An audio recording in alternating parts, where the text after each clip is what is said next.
मागील भागात आपण पाहिलं, मानसीचा 10वीचा निकाल लागला होता. सुधीरराव खूप आनंदात होते. मानसीला सोबत घेऊन ते सर्व गावात पेढे वाटत होते. भेटणारा प्रत्येक माणूस मानसीचं आणि गौरीचं कौतुक करत होता. लेकीच्या यशाचा अभिमान सुधीररावांच्या चेहऱ्यावर अगदी स्पष्ट दिसत होता. मानसी आणि वीरेंची 2-3 दिवसात भेट झालीच नव्हती. आता पाहूया पुढे. हे जीवन सुंदर आहे भाग 29. बाबा, किती आनंदात आहात तुम्ही. तुमच्या चेहऱ्यावरचा हा आनंद असाच ठेवण्यासाठी मी अजून खूप खूप अभ्यास करेन. तुमचं नाव खरंच खूप मोठं करेन. मानसीनं मनाशी पक्क ठरवून टाकलं. सगळ्या गावात पेढे वाटत दोघे सत्येंद्रच्या घरी पोहोचले. या 2-3 दिवसात वीरेन भेटलाच नाही. आज भेटल्यावर त्याला चांगलाच जाब विचारेन. असं रोज भेटायची सवय लावून अचानक गायब होणं शोभतं का? चांगलं खडसावून विचारणार आहे मी. मानसीचं मनातल्या मनात बडबड करणं सुरू होतं. सत्या, अरे सत्या. सुधीरराव बाहेरून आवाज देत होते, पण घरात कोणतीच हालचाल जाणवत नव्हती. बाबा, दरवाजा तर उघडा आहे. घरात कुणी नाही की काय? मानसी म्हणाली. दार उघडं ठेवून कुणी कशाला बाहेर जाईल? असतील आतच, सुधीरराव म्हणाले. ओ माजी सरपंच साहेब.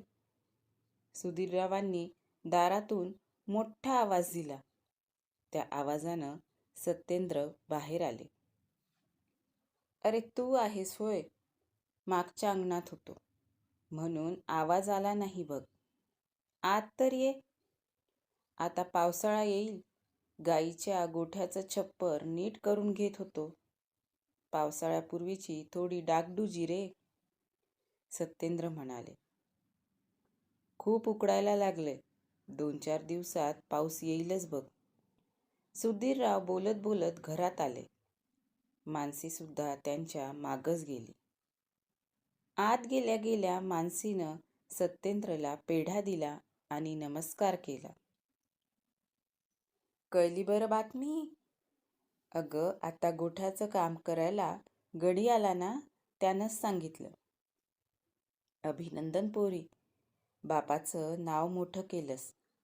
अशीच प्रगती करत राहा. बापाचं नाव आणि सोबतच आपल्या गावाचं नाव मोठं कर. सत्येंद्रने मानसीला पेढा भरवला. थँक्यू काका, मानसी म्हणाली. मानसीची नजर मात्र वीरेनला शोधत होती. आपल्या वीरेनराजेंचा निकाल काय लागला आणि स्वारी आहे कुणीकडं? त्यांच्या निकालाचे पेढे मिळणार आहेत की नाही आम्हाला? सुधीररावांनी सत्येंद्रला विचारलं. 40% घेऊन पास झालेत राजकुमार. आता काय त्याचेही पेढे वाटायचे का? तिकडून उमाताई तावातावानं बोलत आल्या. चालायचंच वहिनी, असू दे. पास झालाय ना, करेल पुढं अभ्यास. आता त्याला त्याची चूक कळली असेल. आपण कुठे कमी पडलो हेही कळलं असेल. सुधीरराव उमाताईंना समजावणीच्या सुरात बोलले. हो तर, म्हणूनच 2 दिवस आधीच आपल्या मामाच्या गावी निघून गेला. त्याला माहिती होतं कमी मार्क पडले की आपली काही खैर नाही, उमाताई म्हणाल्या. उमा, चिडते का अशी? अगं, वीरेंच्या यशाचा आनंद साजरा करू शकलो नाही तरी आपल्या मानसीच्या यशाचा आनंद साजरा करूच शकतो ना. जा बरं, काहीतरी गोडाचं बनव, सत्येंद्रनाथ म्हणाले. हो हो, मानसीसाठी तर आनंदी आहेच हो मी. खूप गुणी पोर आहे. देवानं अशी पोर माझ्याही पदरात घालायला हवी होती. पण माझंच मिलीचं पुण्य कमी पडलं असेल. बस हो मानसी, मी लगेच तुझ्या आवडीचा शिरा बनवते, उमाताई म्हणाल्या. वहिनी, आता शिरा वगैरे राहू द्या, सुधीरराव त्यांना म्हणाले. गप रे, तुझं कोण ऐकतंय? आणि मुळात तुझ्यासाठी कोण करतंय? आमच्या मानसीसाठी करते ती. उमा, बनव लवकर शिरा, सत्येंद्रनाथ म्हणाले. उमाताई स्वयंपाकघरात गेल्या. मानसी, सुधीरराव, सत्येंद्रसोबत बैठकीच्या खोलीत बसली होती. सुधीरराव आणि सत्येंद्रच्या गप्पा रंगात आल्या होत्या. मानसी मात्र उगीचच इकडं तिकडं बघत बसली होती. तितक्यात तिचं लक्ष भिंतीवर लावलेल्या वीरेनच्या फोटोकडं गेलं. वीरेन, निघूनही गेलास ना? जाताना 2 शब्द बोलून तर जायचं होतं ना? जाण्यापूर्वी मला भेटून जावं असं क्षणभरही वाटलं नाही का रे तुला? 2-4 दिवसात पुढच्या प्रवेश प्रक्रियेसाठी परत जावे लागेल. आता कधी भेट होईल काय माहीत? वीरेन, एक भेट तर घ्यायची होतीस. तुझ्यासोबत खूप बोलायचं होतं रे, राहूनच गेलं. एवढ्या आनंदाच्या क्षणी मानसीचं मन मात्र वीरेनसाठी खट्टू झालं होतं. मानसी आणि सुधीरराव घरी परतले. मंदा, 2-4 दिवसात पुढची प्रवेश प्रक्रिया सुरू होईल. मी आणि मनू आम्ही जाऊन ॲडमिशन करून येतो. नंतर कॉलेज सुरू व्हायच्या वेळी आपण जाऊ मग सगळेजण, सुधीरराव म्हणाले. नंतर कशाला? मीही सोबतच येते तुमच्या. 2-4 दिवसानं असा कोणता फरक पडणार आहे? मंदाताई म्हणाल्या. अरे वा मंदा, तुझ्या वागण्यात फरक पडला बघ. आजकाल इकडं गावाकडे राहायला तू आधीसारखी आतुर नसतेस, सुधीरराव म्हणाले. अहो, आपली पिल्लं उंच उडू पाहताय, मग त्यांच्या पंखात बळ भरायला आपण तत्पर नसावं का? आणि तसंही मलाही आजकाल तिकडंच बरं वाटतं. आमच्या महिला मंडळाचे काही ना काही उद्योग सुरूच असतात, मंदाताई म्हणाल्या. पण गौरीला इकडं थांबायचं असेल ना, सुट्ट्या सुरू आहेत तिच्या, सुधीरराव म्हणाले. मुळीच नाही बाबा. खरं सांगू, आता मोठ्या शहरात राहायला लागल्यापासून इकडं राहणं नको वाटतं. आणि माझ्या सुट्ट्यांचा वापर मानसीला जेवढा करून घेता येईल तेवढं तिच्यासाठी चांगलंच आहे. हो ना मनू? गौरी म्हणाली. हो ताई, आपण लगेचच अभ्यासाला सुरुवात करू. फिजिक्स, गणित तूच सगळ्यात बेस्ट शिकवतेस, मानसी म्हणाली. तेवढ्यात शिरप्या तिथं आला. मालक, शिरप्या म्हणाला. बोल रे शिरप्या, कसं काय येणं केलं? सुधीरराव म्हणाले. सरपंच साहेबांचा निरोप होता. उद्या आपल्या मानसीताईंचा सत्कार ठेवलाय. दुपारी 2 वाजता ग्रामपंचायतीच्या मैदानात. समद्यांनी यायचं बरं का? बरं, येऊ का? शिरप्या निरोप देऊन निघून गेलाही. दुसऱ्या दिवशी गावात मानसीचा सत्कार झाला. सुधीरराव आणि मंदाताईंना तर स्वर्ग 2 बोटं उरला होता. मानसीच्या 11वी प्रवेश प्रक्रियेची तारीख आली आणि सर्वांनी शहरात परत जाण्याची तयारी केली. पहाटेच सर्वजण गाडीने निघाले होते. सुधीरराव स्वतः गाडी चालवत होते. गावाच्या वेशीजवळ गाडी आली. कदाचित वीरेन लहानपणासारखा मी निघाल्यावर मागून धावत आला तर, मला सरप्राईज द्यायला. मानसीच्या मनात लहानपणीची आठवण डोकावून गेली. मानसी गाडीच्या खिडकीतून बाहेर बघत होती. दूरपर्यंत कुणाचाच मागमूसही नव्हता. यावेळी वीरेन आला नव्हता. वीरेनच्या आठवणी सोबत घेऊन मानसी पुढच्या प्रवासासाठी निघाली होती. शहरातल्या नामवंत कॉलेजमध्ये मानसीला 11वी विज्ञान शाखेत प्रवेश मिळाला होता. एक दिवस मानसी सकाळीच तिची पुस्तकं आवरत होती. मनू, अगं काय करते? मंदाताई तिकडून आल्या. आज शाळेतल्या सत्कारासाठी जायचं नाही? माझी ही जुनी पुस्तकं शाळेत देऊन देते, म्हणजे आमच्या शाळेतल्या एखाद्या गरजू मुलीला ही पुस्तकं मिळतील, मानसी म्हणाली. ठीक आहे, आटोप लवकर. मंदाताई तिथून गेल्या. पुस्तकं आवरताना मानसीला एक छोटीशी पेटी दिसली.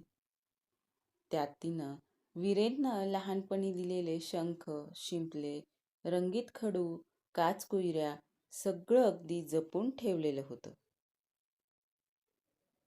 पण वीरेन, जाण्याआधी तू भेटायला हवं होतं एकदा.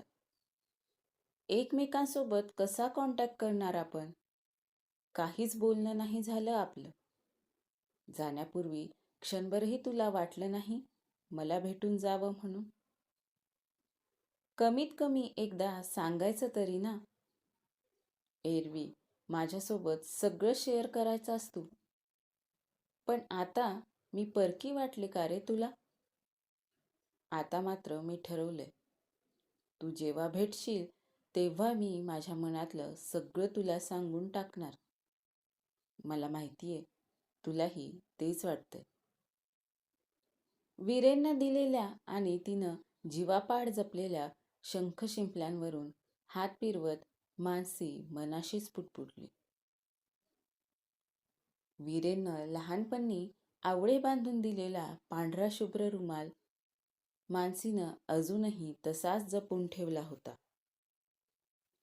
तो रुमाल तिनं अलगदपणे घडी करून परत नीट ठेवला. रंगीत खडूपासून वीरेंनं दिलेली प्रत्येक गोष्ट तिनं जपून ठेवली होती.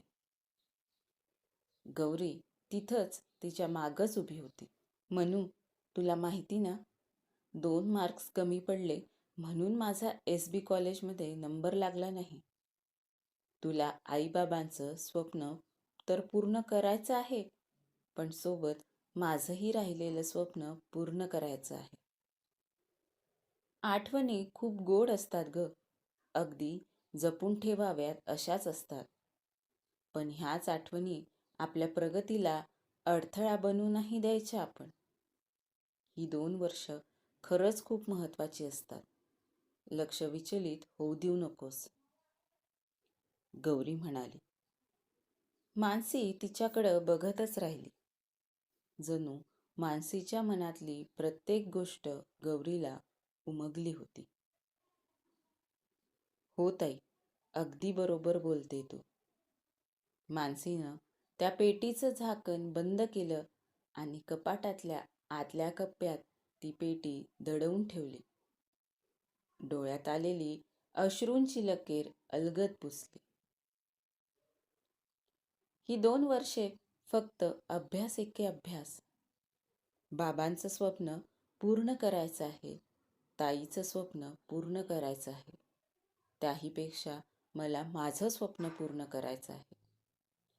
ताईसारखं मलाही चांगल्या कॉलेजमधून अभियांत्रिकी शिक्षण पूर्ण करायचं आहे.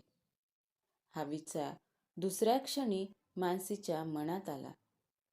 वीरेंच्या आठवणी तिनं अलगद बाजूला सारल्या. मानसी, मंदाताई, गौरी आणि सुधीरराव मानसीच्या शाळेत गेले. शाळेतल्या प्रत्येक शिक्षकाच्या तोंडून मानसीचं कौतुक जणू ओसंडून वाहत होतं. मानसीनं सत्कारपर भाषणही अगदी तिला साजेसं असंच केलं. सगळ्या शाळेतल्या मुलींना मानसी एखाद्या आयडॉलप्रमाणे भासत होती. 11वीचं कॉलेज सुरू झालं. मानसीनं अगदी पहिल्या दिवसापासून अभ्यासात लक्ष घातलं. लवकरच ज्युनियर कॉलेजमध्येही मानसी सगळ्या शिक्षकांची आवडती विद्यार्थिनी झाली. सकाळी कॉलेज, दुपारी शिकवणी, रात्री स्वतःचा अभ्यास, या सगळ्यात मानसीला वीरेंचा विचार करायला वेळही मिळत नव्हता. दिवस कसे भरभर पुढे जात होते. मानसीची 11वीची परीक्षा संपली आणि बघता बघता 12वीची परीक्षाही संपली. चला, आता ह्या सुट्ट्यात गावी गेल्यावर तरी वीरेंची भेट होईल. 2 वर्ष झाली आमची भेट होऊन, मानसी स्वतःशीच बोलली. तेवढ्यात मंदाताई तिथं आल्या. मानसी, चला तयारीला लागा, मंदाताई म्हणाल्या. गावी जायला काय तयारी करायची, मानसी म्हणाली. आपण गावी जात नाहीयेत, मंदाताई तिला म्हणाल्या. मग, मानसीला प्रश्न पडला. फिरायला जातोय. गौरीनं सगळं आधीच ठरवून ठेवलं आहे. तुझी परीक्षा होती म्हणून तुला काही सांगितलं नाही. सरप्राईज का काय म्हणतात ते ग. आणि तिकडून आल्यावर मावशीकडे जातोय आपण. किती वर्ष झाले तुमच्या दोघींच्या शिक्षणात मी अडकून पडले होते. आता मात्र आपण तुझा निकाल लागेपर्यंत मस्त आरामात राहू. मामाकडेही जायचंय बरं आपल्याला. आणि माझी आत्ते बहीण, तिच्याकडेही लग्नाला जायचंय, मंदाताई आनंदात म्हणाल्या. मानसीचे 12वीचे पेपर संपल्याचा आनंद जसा काही त्यांनाच सगळ्यात जास्त झालेला होता. फिरायला जातोय म्हणून मानसीला आनंद झाला होता, पण वीरेंची भेट घ्यायचा मौका मात्र तिनं गमावला होता. आनंद दुःखाच्या सरमिसळ भावनेत मानसी फिरायला गेली. गौरीनं दक्षिणेकडं फिरायला जायचा प्लॅन केला होता. केरळमधले समुद्रकिनारे बघून मानसी जणू त्या समुद्राच्या प्रेमात पडली होती. नकळतपणे तिचं मनही कविता करायला लागलं होतं. वाळूचे हे कण अगदी तुझ्यासारखेच जवळ आहेत असे भासताना क्षणात दूर जाणारे. मानसीनं समुद्राच्या किनाऱ्यावर पडलेले शंख शिंपले गोळा केले. तुझ्यासोबत यायचंय असंच समुद्र किनाऱ्यावर. तुझा हात हातात घेऊन या किनाऱ्यावर अलगद आपली पावलं उमटवत चालत जायचंय. तुझ्यासोबत हा सागरात होणारा सूर्यास्त बघायचा आहे. पिठाळ चांदण्या रात्रीत तुझ्या खांद्यावर डोकं ठेवून हा समुद्राचा गाज ऐकायचाय. मानसीच्या मनाच्या किनाऱ्यावर वीरेंच्या आठवणींच्या लाटा आदळत होत्या. वीरेंच्या आठवणीत मानसीचा एक एक दिवस पुढं सरकत होता. बघता बघता 12वीच्या निकालाचा दिवस उजाडला. 2 वर्ष मानसीनं घेतलेल्या कष्टाचं चीज झालं होतं. यावेळी मानसी बोर्डात 3री आली होती. सुधीरराव, गौरी, मंदाताई सगळेजण अतिशय आनंदात होते. मंदा, तुझंही अभिनंदन. तू साथ दिलीस मुलींना. तुझी ही परीक्षाच होती एका प्रकारची, सुधीरराव मंदाताईंना म्हणाले. मंदाताई गोड हसल्या. सगळीकडं आनंदी आनंद होता. मानसीचे हे 2 वर्ष कॉलेज, प्रॅक्टिकल, अभ्यास एवढ्यातच गेले. पण इकडं वीरेंच्या आयुष्यात ह्या 2 वर्षात मात्र खूप घडामोडी घडल्या होत्या. 2 वर्षापूर्वी वीरेंच्या आयुष्यात वीरेंचा 10वीचा निकाल लागला होता तेव्हाची गोष्ट. काय घडलं होतं असं वीरेंच्या आयुष्यात, पाहूया पुढच्या भागात. आजचा भाग कसा वाटला कमेंट करून सांगायला विसरू नका. धन्यवाद.